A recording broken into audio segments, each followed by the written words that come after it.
Por isso que eu digo que a direita brasileira era um clube do livro. Eu costumo dizer isso. É verdade. Tinha até uma piada sobre isso. Né? Era o quê? Era isso. A gente se encontrava em café, em lançamento de livro de amigos ou ex-amigos. A gente se encontrava nesses aí. Aí tinha lá os encontros na Santa Generosa que o Rodrigo Gel produzia. Pô, aquilo ali era um período de encontro que, pô, a gente palestrava, a gente se encontrava. Saía todo mundo da padaria, da igreja, ia pra padaria do lado e ficava lá até altas horas, conversando, trocando ideia, contando piada, rindo. Criou-se um ambiente cultural aqui, pelo menos em São Paulo, né, em que um monte de gente, claro que 95% daquelas pessoas viraram bolsonaristas, por isso que aquilo morreu, né? Porque o bolsonarismo foi uma intempérie que atropelou tudo e foi acabou com tudo. Sim. Foi um tsunami político devastador. que devastou a direita brasileira. Agora, deixa eu só fazer uma pergunta. Olhando hoje, não foi bom que rolou isso?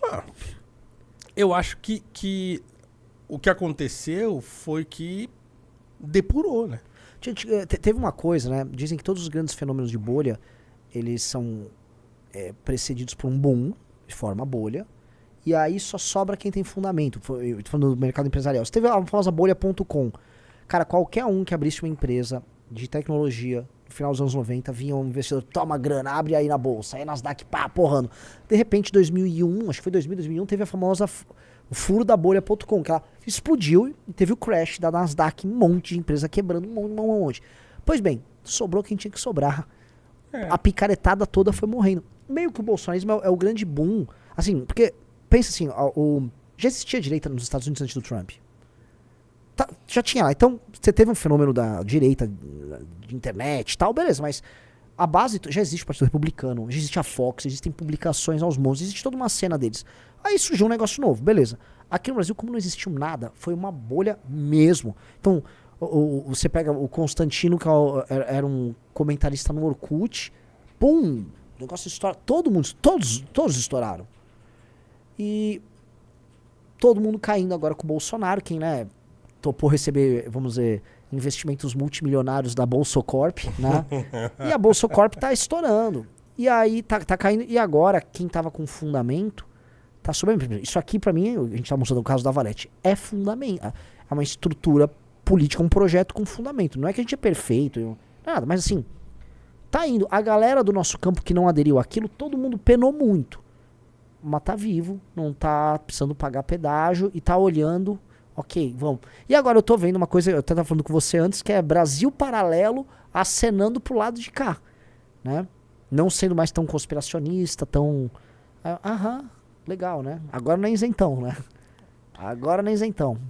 Então, o que aconteceu foi isso. O que mostrou é que uma grande parte daquelas pessoas que estavam, que circulavam nessa nova direita que estava surgindo e tal, na verdade era gente deslumbrada, era gente que queria ser eleita, era gente que queria ficar famoso, era gente que então era uma boa parte era oportunista mesmo, que aí quando surgiu a oportunidade a pessoa abraçou. Então você imagina assim, cara, eu escrevi muitos artigos falando sobre isso, eu escrevi textos, por exemplo, para criticar o bolsonarismo usando coisas do Olavo. Então, assim, o Constantino fazia isso. Assim, então é evidente para todo mundo que acompanhou isso desde lá do começo que teve uma virada de chave. É claro que eles acusam a gente de ter mudado, obviamente, né? Então... que nós vamos de esquerda todos. Né? O Junito falou que outro dia eu tava conversando com um desses políticos de direita aí, ele comentou sobre mim, e esse político falou assim, ele deu uma esquerdada, né? Assim, então assim...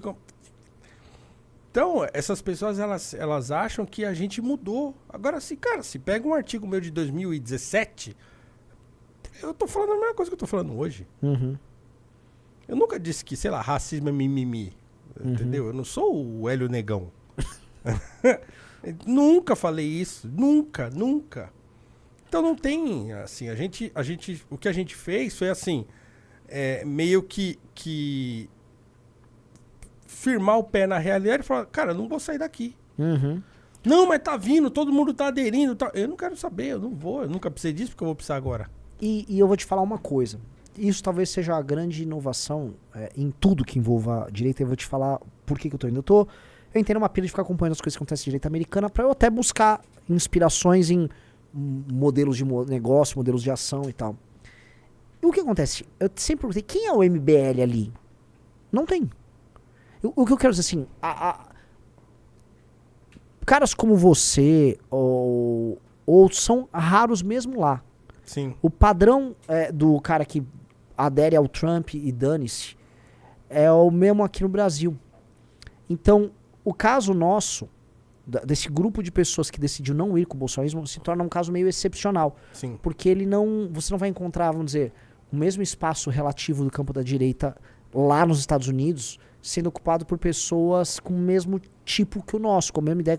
Uma crítica a essa direita trumpista lá, mas com uma capacidade de se comunicar legal, ocupando um determinado nicho. Lá tem o Coleman Hughes, que é um rapaz negro e tal, que ele é um cara conservador. Ele andou, né, lá na 2016, 17 e tal, ele foi lá no David Rubin, não sei o que e tal, mas ele hoje é um cara independente.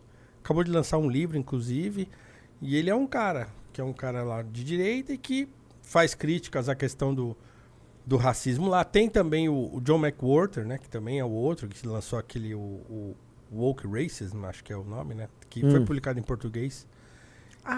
O Orlando comprou esse livro. Que é um cara que, assim, mas ele é um professor de linguística, é um cara acadêmico e tal, ele tem um trabalho com música muito interessante e tal. E esses caras não são trumpistas. O John McWhorter até ele nem se considera um cara conservador. Ele se considera um cara progressista, mas que faz críticas a essa questão do racismo woke aí e tal. Mas assim, a imensa maioria dos caras negros americanos conservadores que eu acompanhava lá em 2015, 14, até 16, eu não acompanho mais ninguém. Porque, assim, os caras fazem programa de internet com camiseta do Trump e tal. Eu vejo coisas assim, constrangedoras, cara. Sim, e a Candace Owens lá com um negócio antissemita, brigando com o Ben Shapiro e o caramba, uma loucura aquilo, cara. Falei, não, chega, não quero nem saber disso aqui. Então... Na eleição do Trump, eu já falei, esses caras estão doidos, assim, eles... E o Trump 2.0, isso é uma coisa pra gente depois... Eu até acho que vai ter que ter uma valete, talvez, em agosto, sobre a eleição americana, que vai rolar, vai ser Mas uma das coisas que dá pra pegar, assim, o Trump 2.0 será um negócio muito agressivo, muito mesmo, eles estão prometendo um negócio muito agressivo. Mais do que o... Não, muito mais, não, porque a leitura do Trump 1.0, assim como o Bolsonaro 1.0, é a de que... eles foram toscos, eles não realizaram nada. E aí foram governos impotentes. O Trump prometeu um muro e não realizou. O Trump falou que ia acabar com a imigração aumentou. A real é o seguinte, ele não entregou nada. E veio uma pandemia, ele não soube lidar, ele perdeu, mesmo com bons números econômicos. Ele teve bons números econômicos, mas a coisa... O Bolsonaro também não. E a desculpa dos dois não consigo governar. O plano do Trump, até tem um relatório no clube sobre isso, é um plano da Heritage Foundation de... assim, demitir um monte de gente na máquina pública americana e tal. E um discurso beirando, assim, de quebra, de ruptura.